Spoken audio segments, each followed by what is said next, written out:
وإنسانا على إنسان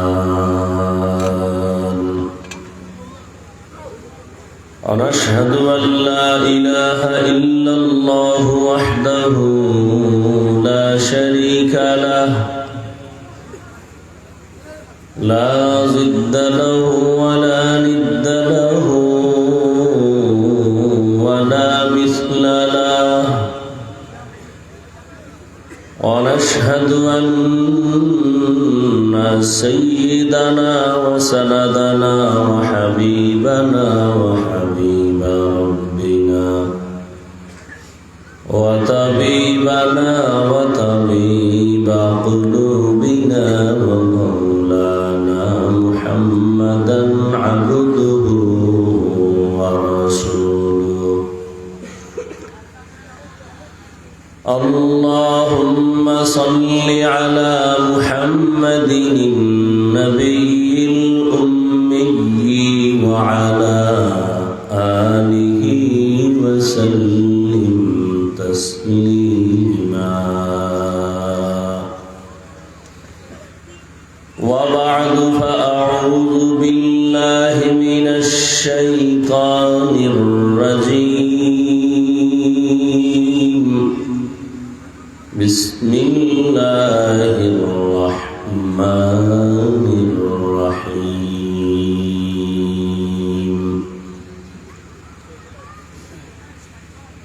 وأما من خاف مقام ربه ونهى النفس عن الهوى فإن الجنة هي المأوى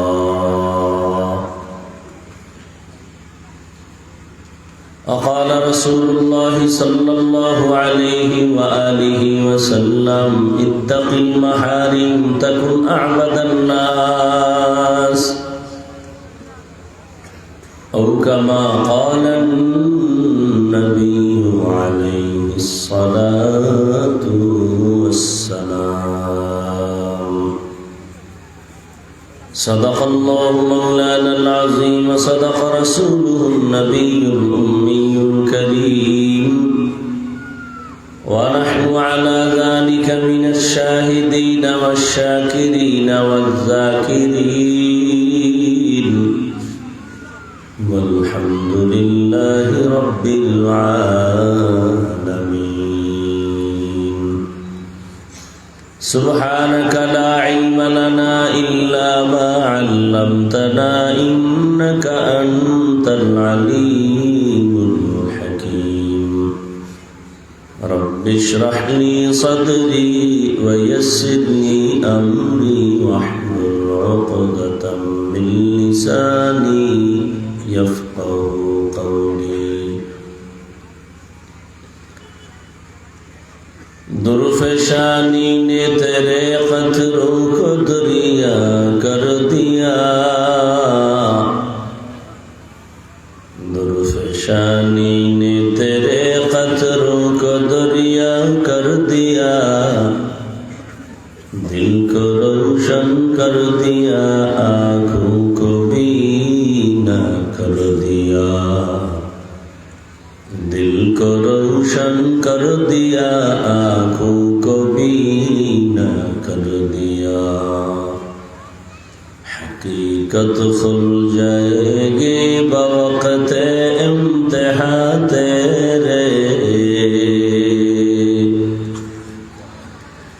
हकीकत खुल जाएगी बवक़्त इम्तिहान तेरे कि सुस्ती में या मेहनत में गुजारी जिंदगी तूने कि सुस्ती में या मेहनत में गुजारी जिंदगी तूने मोहम्मद ने आकर कुफर को मिटाया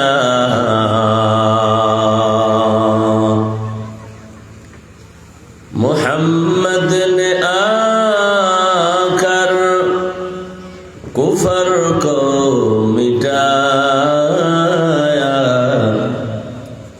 कुफर को मिटा कर सदाकत बताया, कुफर को मिटा कर सदाकत बताया।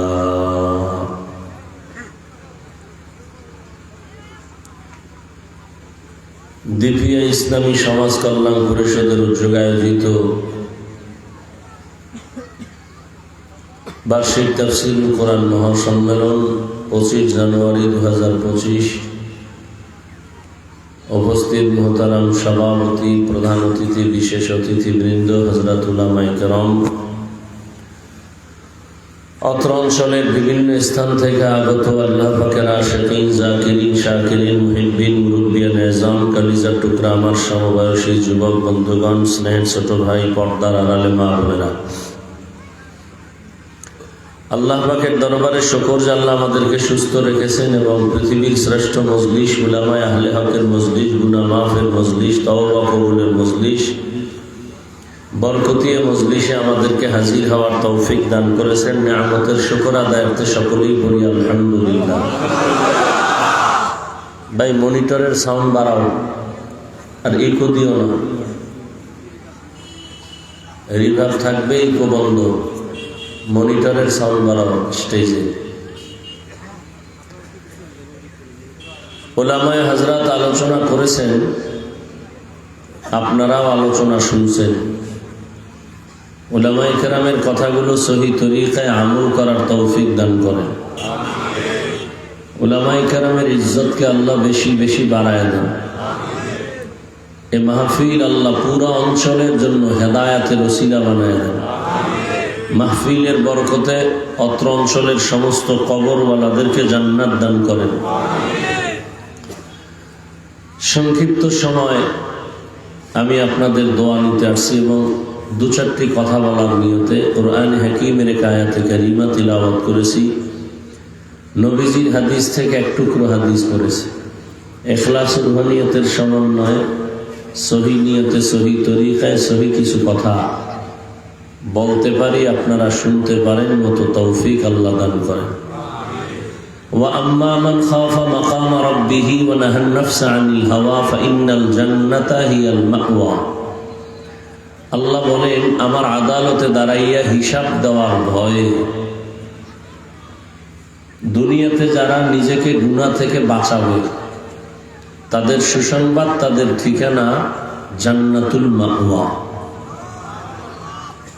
নবীজি বলেন, ইত্তাকিল মাহারিম তাকুন আবাদান নাস। আল্লাহর নিষিদ্ধ জিনিস থেকে তোমরা নিজেদেরকে বাঁচাও তো আল্লাহ তোমাদের মর্যাদা বৃদ্ধি করে দিবেন।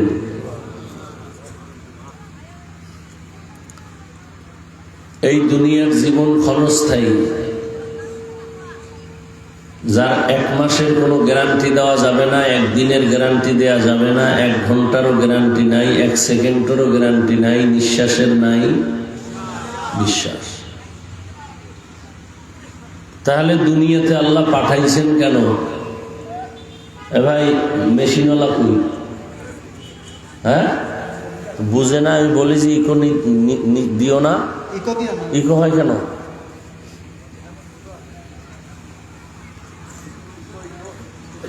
তো যে কথা বলতেছিলাম, তো দুনিয়ায় পাঠাইলেন কেন? পাঠাবার একমাত্র কারণ আখিরাতের কিছু বাজার করার জন্য। যেমন সকাল 10টার সময় বাবা সন্তানকে বলে, যাও মৌলভী বাজার যাও বা আরো পাশে কোনো বাজারে গিয়া চাল ডাল তরকারি কিনে নিয়ে আসো, দ্রুত দুপুরবেলা মেহমান আসবে, রান্না করতে হবে। সন্তানকে টাকা দিল, টাকা পাইয়া খুব খুশিতে দৌড়। বাজারে গিয়া মাল কিনা বাদ দিয়া গিয়া দেখে সেখানে খুব সুন্দর সুন্দর রং বেরঙের বাতি জ্বলতেছে, খুব সুন্দর বিল্ডিং, আনন্দ, নাচ গান খুব চলতেছে। এগুলো দেখে মজা লাগছে, মজায় মজায় আর বাজার করার খেয়াল নেই। সাউন্ডটা এতক্ষণ ভালো ছিল না? এত লাড়ালাড়ি দরকার আছে বলো তো? শুধু ইকোটা কমাইবা, বাস এইটাই।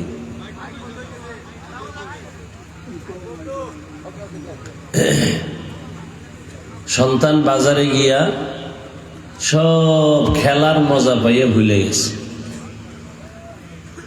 দুপুরবেলা মাল নিয়ে আসবে, তরকারি চাল ডাল রান্না করবে, বাসায় মেহমান আসবে, 12টার উপরে 1টা বাজবে। এই অবস্থায় হঠাৎ করে খেয়াল করেছে আমি আসলাম কেন। বাসায় গেলে তো বাবাই খুব মারবে, পাগলের মতো হয়ে গেল ছেলে। দোকানে যায়, তরকারি বাজারে ঢুকে, হঠাৎ পকেটে হাত দিয়ে দেখে টাকাও হারায় গেছে,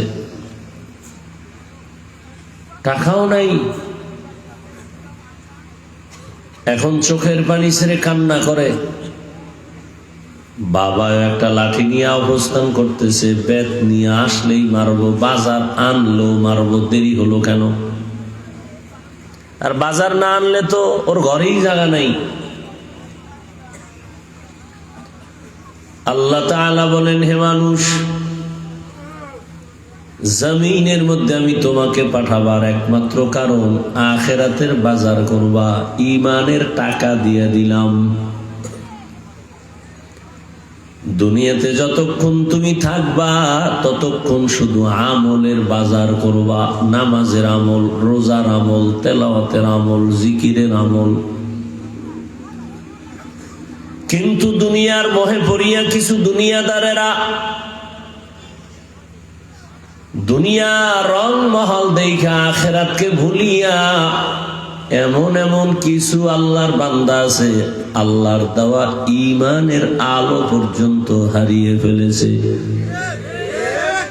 মনে করে দুনিয়া আমার আসল, দুনিয়ার টাকা পয়সা আমার আসল, রং তামাশা আমার আসল। আল্লাহ তাআলা বলেন, লা ইয়াগুররান্নাকা তাকাল্লুবুল লাযীনা কাফারু ফিল বিলাদি মাতাউন কলিল সুম্মা মাওয়াহুম জাহান্নাম ওয়া বিইসাল মিহাদ।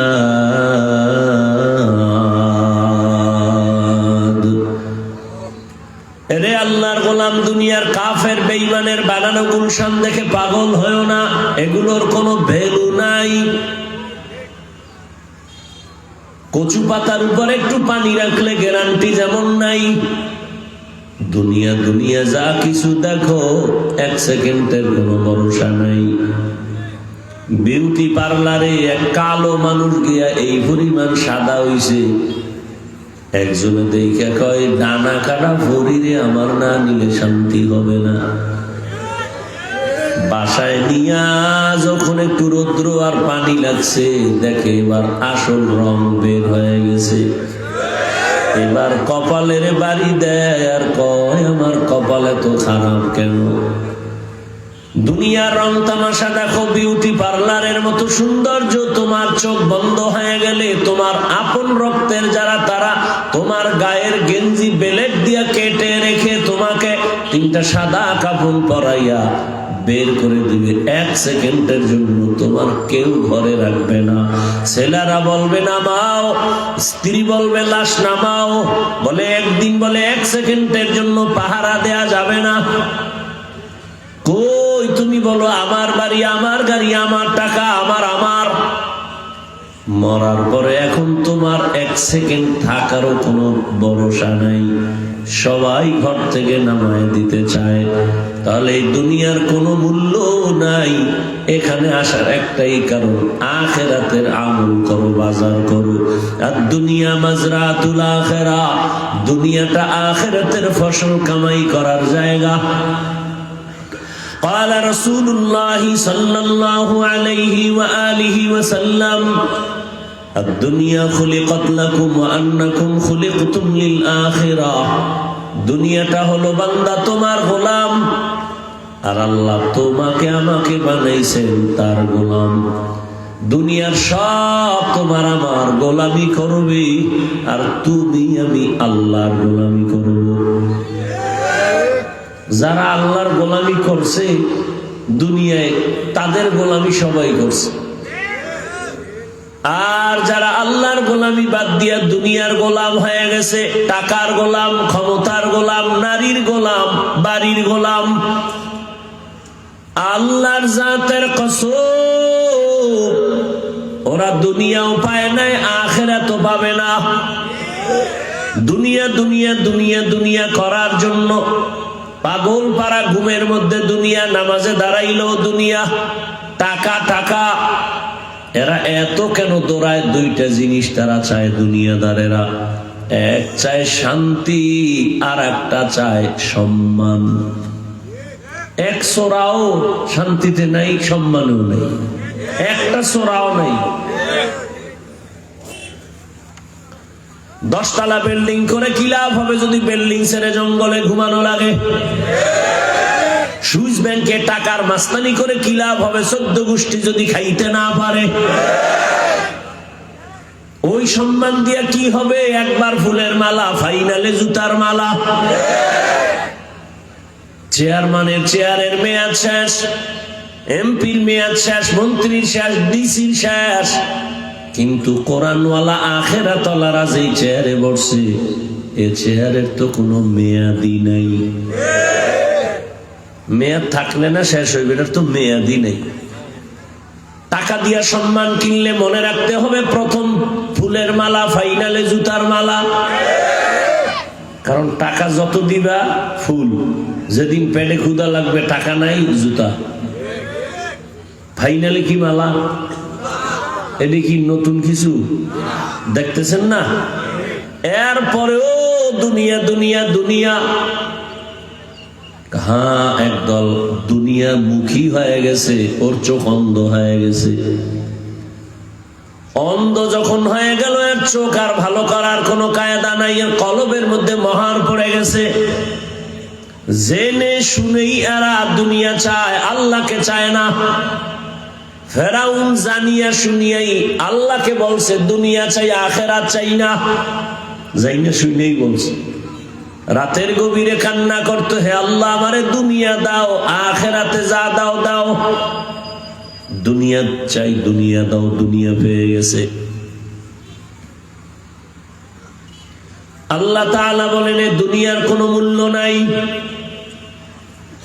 আর যারা দুনিয়াকে পিছনে ফেলে আখিরাতকে সামনে আগায় নিছে, দেখেন এদের পেছনে পেছনে দুনিয়া ঘুরে। টাকা এদের খুঁজে, সম্মান এদের খুঁজে, চেয়ারম্যান এদের কাছে দোয়ার জন্য দৌড়ায়, এমপি দোয়ার জন্য দৌড়ায়, ডিসি দোয়ার জন্য দৌড়ায়, এসপি দোয়ার জন্য দৌড়ায়। টাকায় দৌড়ায়, কে দিছে সম্মান?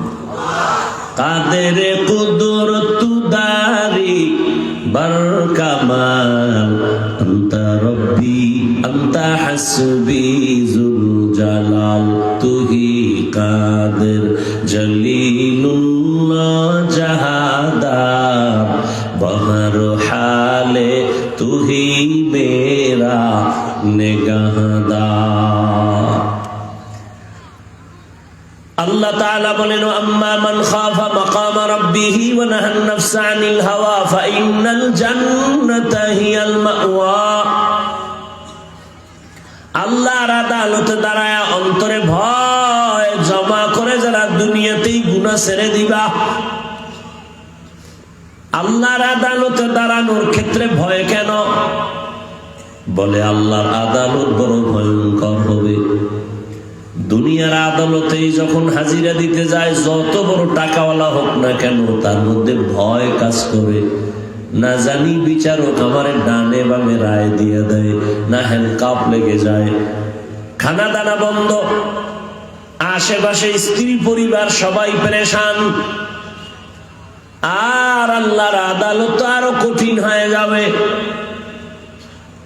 যেই আদালত এত মারাত্মক হবে, বিজ্ঞানীরা বলে জমিন থেকে 9,30,00,000 মাইল উপরে সূর্য, পৃথিবী নামক গ্রহ থেকে 13 লক্ষ গুণ বড় সূর্য। যদিও কথা সত্য নয়, তারপরও যদি ধরে নেই এই সূর্যটা 9,30,00,000 মাইল উপর থেকে তাপ দেয়, গরম সহ্য করা যায় না। কিয়ামতের ময়দান আর আল্লাহর আদালত এত কঠিন হবে যে সূর্য নিচে নেমে আসবে, সূর্যের গরমে জমিনটা তামা হয়ে যাবে। ওদিকে জাহান্নামের আওয়াজ, জাহান্নাম চিৎকার দিয়া বলবে, আল্লাহ বেনামাজি গুলো কই, গুনাহগার গুলো আমার ভেতরে দাও, আমার অনেক ক্ষুধা। অন্যদিকে আল্লাহ গরম আওয়াজ দিবেন, লিমানিল মুলকুল ইয়াউম লিল্লাহিল ওয়াহিদিল কাহ্হার। আল্লাহ তাআলার কুদরতি আওয়াজ এত কঠিন হবে আর রাগান্বিত হবে যে হাসরের ময়দানটা থরথর করে কেঁপে উঠবে। এই জমিন হবে হাসরের মাঠ, পুরা জমিন হাসরের মাঠ। আরাফার ময়দান হবে আল্লাহর বিচারালয়, আদালত। নারী আর পুরুষগুলো হাসরের ময়দানে সব উলঙ্গ দাঁড়াবে। সূর্যের গরমে মাথার মগজগুলো ভাতের মারের মতো ফুটতে থাকবে। এমন কঠিন হালাত। আম্মা জান আয়েশা রাদিয়াল্লাহু তাআলা আনহা বলেন, ইয়া রাসূলুল্লাহ, নারী আর পুরুষ যে উলঙ্গ দাঁড়াবে লজ্জা লাগবে না? রহমতের নবী বলেন, হে আয়েশা, লজ্জা তো পরের কথা, কেউ কারো দিকে তাকাবারও হুঁশ থাকবে না। এত ভয়ঙ্কর আর মারাত্মক হবে যে তাকাবারও হুঁশ থাকবে না। আল্লাহ বলেন, ওই দিন হিসাব দেওয়ার ভয়। এখন যারা দুনিয়াতে গুনাহ থেকে নিজেরে বাঁচাইবা, আমি আল্লাহ ওয়াদা করলাম তুমি বিনা হিসাবে জান্নাতি। আচ্ছা, আপনারা যারা দুনিয়া দুনিয়া করেন, আমরা যারা আখেরাত আখেরাত করি, বলেন তো আপনারা আমাদের থেকে কত উপরে আছেন? নামাজ রোজা বাদ দিয়া সব লাথি মেরে ফালায় দিলেন। নামাজের দরকার নাই, রোজার দরকার নাই, তেলাওয়াতের দরকার নাই, দাড়ি টুপির দরকার নাই। বলেন আপনারা কত আরামে আছেন? কই, আমরা তো 3 বেলা খাই, আপনারাও 3 বেলা খান। আপনারা ঘুমান, আমরাও ঘুমাই। আপনারাও বাজার করেন, আমরাও করি। আপনারাও চাকরি করেন, ব্যবসা করেন, আমরাও করি। আপনারা দেশ বিদেশ সফর করেন, আমরাও করি। হিসাব মিলায় দেখলাম আমাদের মতো আখিরাতওয়ালাদের মতো সম্মানে আর শান্তিতে এই মুহূর্তেও দুনিয়াতে আর কেউ নাই। চোখের সামনে। হ্যাঁ, এখানে আবার অনেকে ভয় পাইও না যে আমি তোমাদেরকে বলবো সব হুজুর হয়ে যাও, দাড়ি লাগাও, তসবিহ হাতে নাও, পাগড়ি লাগাও। এ কথা বলি না, বলবো না, ভয় পাইও না। এরে আমার কলিজার যুবক, বরং আমি তোমার পক্ষে সাপোর্ট দিয়ে যাচ্ছি, ভয় পাইও না। তুমি স্কুলে পড়ো, তোমাকে আমি ধন্যবাদ দিলাম, পড়ো। তুমি কলেজে পড়ো, তোমাকে ওয়েলকাম, পড়ো। ভাই তুমি চাকরি করো, করো। ব্যবসা করো, করো। স্কুল কলেজ বাদ দিয়া মাদ্রাসায় আসার নিয়ত করলে ফিরায় নাও। দরকার নাই। আমার দেশের মাদ্রাসায় তোমার মতো লোক ঢোকার জায়গাও খালি নাই, লাগবেও না। এত পরিমাণ মাওলানা হুজুর আলেম ওলামার অভাব নাই। আমার দেশে এখন অভাব বড় ডাক্তার নাই, আছে ডাকাত। আমার দেশে আছে প্রফেসর নাই, আছে নাস্তিক। আমার দেশে ভালো ডিসির দরকার, এসপির দরকার, এমপির দরকার, চোরের দরকার নাই, দুর্নীতিবাজের দরকার নাই, জালেমের দরকার নাই। অতএব তুমি স্কুল কলেজে পড়িয়া ডাক্তার হও, ইঞ্জিনিয়ার হও, প্রফেসর হও, আদর্শ ব্যবসায়ী হও, চাকরিজীবী হও, তবে বেয়াদব হইও না রে বাবা। তোমার আচরণে কোনোদিন যেন মা বাবা কষ্ট না পায়, শিক্ষক কষ্ট না পায়, আলেমরা কষ্ট না পায়।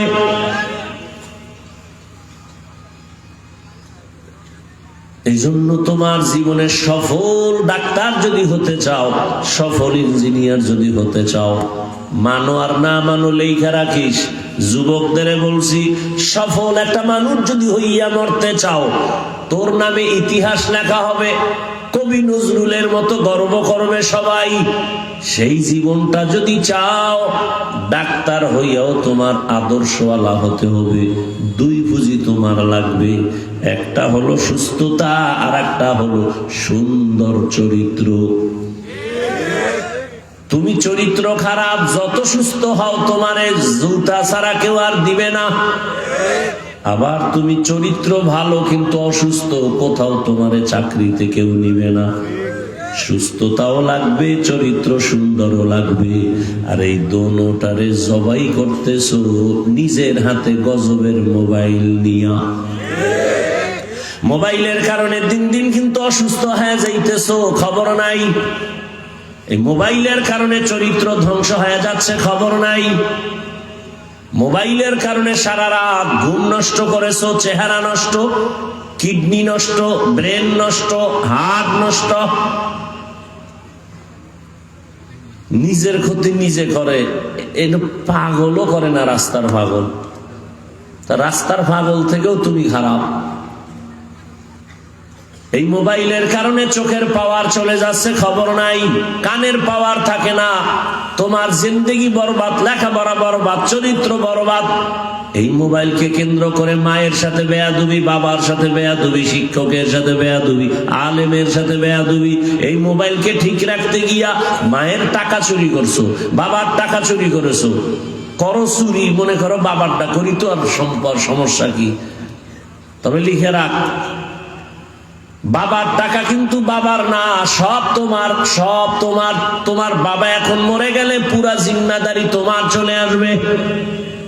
মূলত তুমি বাবারটা ক্ষতি করো না, নিজেরটাই ক্ষতি করতেছো। আর একটা কথা মনে রাখবা, বাবার কামাই করা পুঁজি যদি অন্যায়ভাবে চুরি করো, খেয়ানত করো, কোটি কোটি টাকা যদি বাবায় কামাই করে, কোনোদিন বরকত আর থাকবে না। এরে আল্লাহর বান্দারা, স্কুলে পড়ো, কলেজে পড়ো, চাকরি করো, ব্যবসা করো, আল্লাহর ভয় নিয়ে নিজের গুনাহ থেকে বাঁচাও। এবার বাস্তবে তুমি মনে মনে ভাবতেছো যেটা কেমনে সম্ভব, কেমনে সম্ভব? আমি তো স্কুলে পড়ি, কলেজে পড়ি, কেমনে সম্ভব নামাজ রোজার দাড়ি টুপি কেমনে ঠিক রাখবো? এটা কেমনে সম্ভব? এবার একটু উদাহরণ দেই রে বাবা।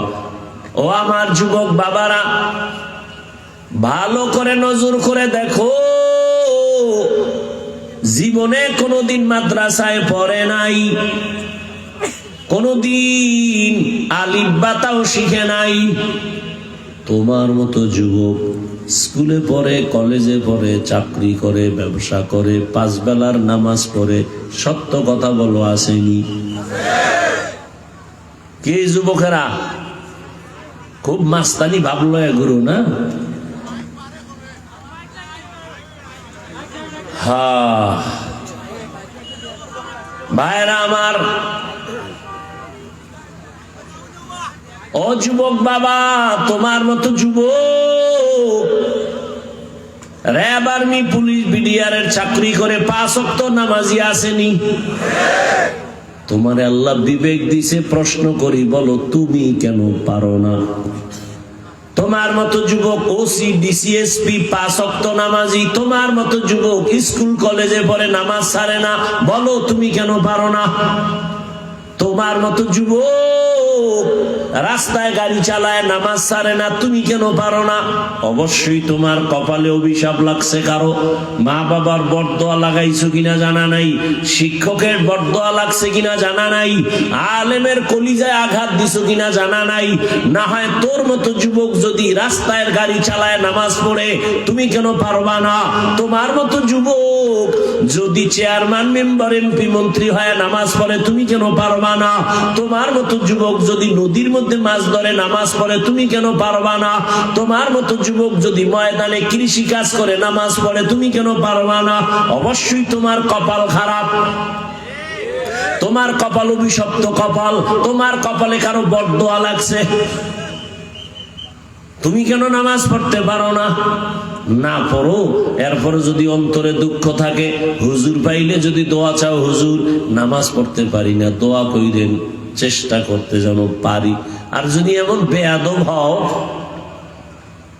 এমন বেয়াদব যদি হও যে নামাজ না পড়লে অসুবিধা কি, দাড়ি না রাখলে অসুবিধা কি, টুপি না পড়লে অসুবিধা কি, তোমার মতো রসুলের দুশমন আর কেউ নাই। তুমি নিকৃষ্ট বেয়াদব, তুমি নামাজ পড়তে পারো না, কোনো ঝগড়া নাই, ভালো মানুষ দেখলে দোয়া নিবা। আর প্রশ্ন যদি করো না পড়লে অসুবিধা কি, তোমার মতো বেয়াদব এই জমিনে আর একটাও নাই। তুমি শুধু বেয়াদব না, তুমি নিকৃষ্ট বেয়াদব।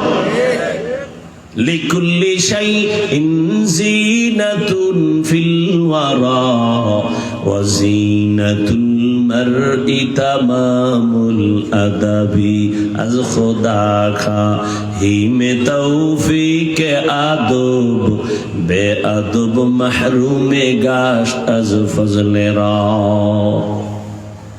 বাদশাহ হারুন রশিদের নাম তো অনেকে শুনছেন। এই শুরুতে মাইকটা ভালো ছিল, এত পণ্ডিতি করে এরা। ভাইরা আমার, যাই হোক ভাই, চিল্লি করেন না, আমি দোয়া করে দিব, সময় কম, শেষে আফসুস করে দনুকুল হারাইবেন। চুপচাপ শুনতে থাকেন। বাদশাহ হারুন রশিদের নাম শুনছেন না? তার স্ত্রীর নাম কি? শেষ, বুদ্ধিমানী সব শেষ। পুরো দুনিয়াটারে গরম বানায় গেছে বাদশাহ হারুন রশিদ, তার স্ত্রীর নাম জানেন না। জুবায়দা খাতুন তার স্ত্রীর নাম। এত বড় বাদশাহ হারুন রশিদ, পৃথিবী আলোড়ন সৃষ্টিকারী এক রাষ্ট্র পরিচালক, তার স্ত্রী জুবায়দা, তার কাজের মহিলা ছিল 100। তিনিও কোরআনের হাফেজা, তার 100 কাজের নারীও কোরআনে হাফেজা। জুবায়দা খাতুন সিস্টেম করে দিলেন, আমার রাজপ্রাসাদে, আমার বাড়িতে 24 ঘন্টার প্রতিটি সেকেন্ড যেন তেলাওয়াতের আওয়াজ হয়। বাক করে দিছে, এই মহিলা তুমি তেলাওয়াত করবা 1 ঘন্টা, এরপরে কামে যাও, আর একজন শুরু, আর একজন কাজে যাও, আর একজন শুরু, আর একজন কাজে যাও। এইভাবে আমি জুবায়দার বাড়ি 24 ঘন্টার প্রতিটি সেকেন্ড যেন আল্লাহর কোরআনের তেলাওয়াতের আওয়াজ বের হয়। এর স্বামী বাদশাহ হারুন রশিদ একদিন তিনি আলেমদের ডাকলেন, দেশের বড় বড় মেহমানদারি করাইলেন। কোরআনের পরে সিংহাসনে বাদশাহ হারুন রশিদ বৈশা জিজ্ঞাসা করে, এই হুজুরেরা কেমন খাইলেন? অনেক খাইছি। আমার একটা প্রশ্নের জবাব দিয়ে যান। কি?